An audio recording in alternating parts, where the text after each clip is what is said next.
আচ্ছা, মক্কা যাওয়ার পরে কি হবে?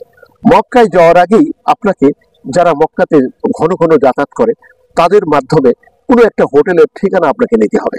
যদি নিয়ে থাকেন তাহলে বাংলাদেশ থেকে আপনি বুকিং করে যাবেন, তাহলে আপনি হয়রানির শিকার নেই, ওখানেই থাকতে হবে। এই বুকিং এর ক্ষেত্রে আপনার আছে, বর্তমান সময়ে এখানে আগে ছিল, এখন সেটা আস্তে আস্তে বেড়ে যাচ্ছে।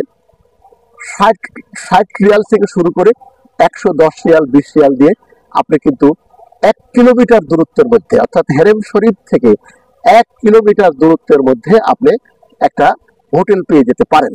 1 কিলোমিটার দূরত্বের মধ্যে, এরকমও হতে পারে। আবার ওই হেরেম শরীফের সাথে লাগাও কিছু হোটেল রয়েছে, সেগুলো 5 স্টার, 3 স্টার, 4 স্টার মানের হোটেল রয়েছে। সেখানে আপনি কত থাকবেন সেটা আপনার ব্যাপার। সেটা যদি আপনি মনে করেন লাক্সারিয়াস লাইফ লিভ করবেন, তাহলে আপনি একেবারে হেরেম শরীফের সাথে যে সমস্ত 5 স্টার হোটেল আছে সেখানেও যেতে পারেন। সেখানে কিন্তু আপনার ভাড়াটা অনেক বেশি। এক রাত্রের জন্য সেখানে ভাড়া হতে পারে আপনার 300 রিয়াল, 400 রিয়াল, 500 রিয়াল, 700 রিয়াল পর্যন্ত হতে পারে। সেটা যদি আপনার ক্যাপাসিটি গুলাই যাবেন।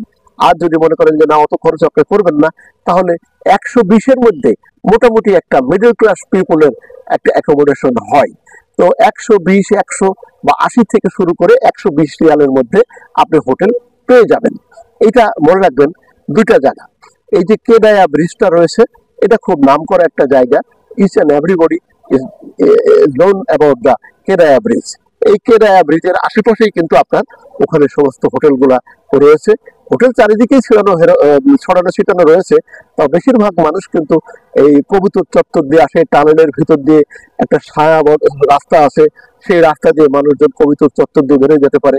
এই সাইডটা কিন্তু বেশিরভাগ লোক প্রিফার করে, এবং আমিও কিন্তু যত 2-3 বার যা গেছি, আমি কিন্তু এখানে কিন্তু আমি উঠছি, এবং এখান দিয়ে আমি কিন্তু সেখানে চলাচল করেছি। আচ্ছা, ঠিক আছে, আপনাকে একটা ধারণা দিলাম। তাহলে ভিসার ধারণা দিলাম কত? ভিসার ধারণা দিলাম 20 থেকে 22 হাজার। এবার আপনি মনে করেন বিমানের টিকিট কাটলেন, সেক্ষেত্রে যদি আপ ডাউন টিকিট করে থাকেন, মিনিমাম 60, ম্যাক্সিমাম আপনার 1,05,000 পর্যন্ত হতে পারে। এটা ডাইরেক্ট হতে পারে। আবার যদি আপনি মনে করেন ট্রানজিট 2 ঘন্টা, 2.5 ঘন্টা, 3 ঘন্টা ট্রানজিটের ভিতরে নিয়ে থাকেন, তাহলে কিন্তু আপনার এই ভাড়াটা 80-র উপরে যাওয়ার কথা না। 60 থেকে 70, 80-র উপরে আপ ডাউন দুটো মিলায় এটার উপরে যাওয়ার কথা না। এখন আপনি কোনটা করবেন সেটা আপনার ব্যাপার। এবার আপনি যখন ওখানে নামবেন, নামার পরে ওখান থেকে যদি প্রাইভেট কারে যান, তাহলে আপনার 400 রিয়াল লাগতে পারে। 300 থেকে 500 রিয়ালের মধ্যে আপনি চলে যেতে পারবেন একটা গাড়ি নিয়ে। আর যদি মনে করেন যে না, আপনি একা যাবেন, তাহলে ওইখানে যে সমস্ত ভিসা কোম্পানির বাস রয়েছে, ওই যে আলী যা যেভাবে আছে, আলীদের সাথে যোগাযোগ করে আপনি চলে যেতে পারবেন। সেখানে কোনো অসুবিধা হবে না। আপনার 20 রিয়ালে আলী আপনাকে নিয়ে যাবে, ওই বাসে উঠাই দেবে, আপনি বাসে চলে যাবেন। তারপরে আপনি মক্কাতে নেমে তখন আপনি আপনার নির্ধারিত হোটেলে পৌঁছে যাবেন। তাহলে এখানে আমরা একটা ধারণা দিলাম যে ভিসা কত, বিমান কত, এবং মক্কা পৌঁছানো পর্যন্ত ট্রান্সপোর্টের সুবিধা কত। এবার মক্কায় আপনি পৌঁছালেন। মক্কায় পৌঁছানোর পরে সেখান থেকে আপনি এই যে মক্কায় পৌঁছায় গেলেন, মক্কায় পৌঁছার পরে আপনি আপনার পছন্দের মতো হোটেলে উঠলেন। হোটেলে ওঠার পরে সেখানে ভাড়াটা আমি বললাম যে মিনিমাম 70-80, ম্যাক্সিমাম একটা মিডল ক্লাস স্ট্যান্ডার্ডের জন্য 120 রিয়াল, 130 রিয়াল, এটাই সাধারণত হোটেল ভাড়া হয়ে থাকে, আর রুম ভাড়া হয়ে থাকে। আর যদি মনে করেন যদি আপনি আরো 5 স্টারে থাকবেন, সেটারও আপনাদেরকে একটা ধারণা দিলাম। যাই হোক, দূরত্বের উপরে নির্ভর করে। এখন খাওয়া দাওয়া আপনি কি করবেন? খাওয়া দাওয়ার ক্ষেত্রে যারা এই যে উমরা নিয়ে যায় এই মুআল্লিম সাহেবদের মাধ্যমে, এই মুআল্লিম সাহেবদের ভিতরে একটা জিনিস আছে, ওনারা একটা প্যাকেজ ফুড দেয়। সকালে নাস্তা দিল, সাথে একটি পরোটা, হালুয়া দিল, একটু ডাউল, এই সাথে অথবা একটা মিষ্টি। সকালের নাস্তার পর্ব। এখন আপনি দুপুরের পর্ব। দুপুরের সময় এসে দেখবেন যে ভাত আছে, সাথে হয়তো একটু গরু, দম্বা বা উটের মাংস দিয়েছে, একটু ডাউল দিয়েছে, একটু সালাদ দিয়েছে। এই দিয়ে দুপুরের খাদ্যটা হয়ে যাবে।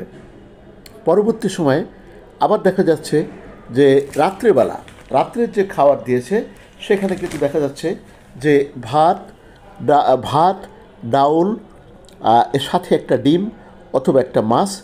এইভাবে আপনি যে 7 দিন মক্কায় থাকবেন বা মদিনাতে থাকবেন, একই কোম্পানির আন্ডারে যদি আপনি ফুড কন্ট্রাক্টে যান, তাহলে এইভাবেই কিন্তু আপনাকে 3 বেলা খেতে দেবে। এখন কথা হচ্ছে, এতগুলো যারা গাইডের মাধ্যমে যায় তাদের সাথে। এখন যখন আপনি একা যাবেন, তখন কিন্তু এই সুবিধা আপনি নাও পেতে পারেন। তবে এইখানে আপনি একটা সুবিধা আছে সেটা হলো ওই যে হোটেলে আপনি উঠেছেন সেই হোটেলের ম্যানেজার যারা আছে, ম্যানেজারকে যদি আপনি বলেন যে আপনি ফুড নেবেন, সেক্ষেত্রে কন্ট্যাক্ট করে নেবেন। যারা হোটেলে এই খাদ্যটা সাপ্লাই দেয় তাদের সাথে ম্যানেজার এই কন্ট্যাক্টটা হয় নিজে করে দেবে, অথবা তাদের সাথে আপনাকে বসিয়ে দেবে। এভাবেও হতে পারে। আবার আরেক রকমও হতে পারে যে আপনি যেখানেই যান না কেন সেই হোটেলের আশেপাশেই পর্যাপ্ত পরিমাণে খাওয়ারের হোটেল রয়েছে, সেই সমস্ত হোটেলগুলোয় আপনি যেতে পারেন। সকালবেলা মনে করেন পাকিস্তানি হোটেলে গেলে যদি যান, তো সেখানে এই ধরনের নাস্তা টাস্তা এগুলোই পাবেন। যেভাবে হোক না কেন সব মিলায়ে খাদ্যের খরচ যদি এই প্যাকেজে যাওয়া যায় তাহলে 20 থেকে 25 রিয়ালের মধ্যে হতে পারে। আর যদি নিজে নিজে খেতে যান সেক্ষেত্রে এই রেটটি কখনো কখনো বেড়ে গিয়ে 25 রিয়াল বা 50 রিয়াল 100 রিয়ালও হতে পারে। নির্ভর করবে যে সবচেয়ে ভালো হলো যারা ওই হাজি সাহেবদের, প্রত্যেক হোটেলেই তো হাজি সাহেবরা থাকেন, সেই সমস্ত যারা ম্যানেজার রয়েছে ম্যানেজারদের সাথে কন্ট্যাক্টে গেলে তারা কিন্তু এই ফুডটা সেভাবে দিলে মোটামুটি একদিনের ফুড বাবদ আপনি 20 থেকে 25 রিয়ালের মধ্যে আপনার ফুড কমপ্লিট হবে। আবার যদি আপনি মনে করবেন যে না এসব কিছুই করবেন না, চলমান থাকবেন সারাদিন মক্কাতে কাবা শরীফের ভিতরে থাকবেন, সেখানেও কিন্তু খাওয়ার ব্যবস্থা রয়েছে। যাই হোক, আপনি আপনার সুবিধা মতো মুভ করবেন। এ হলো খাওয়ার ব্যাপারে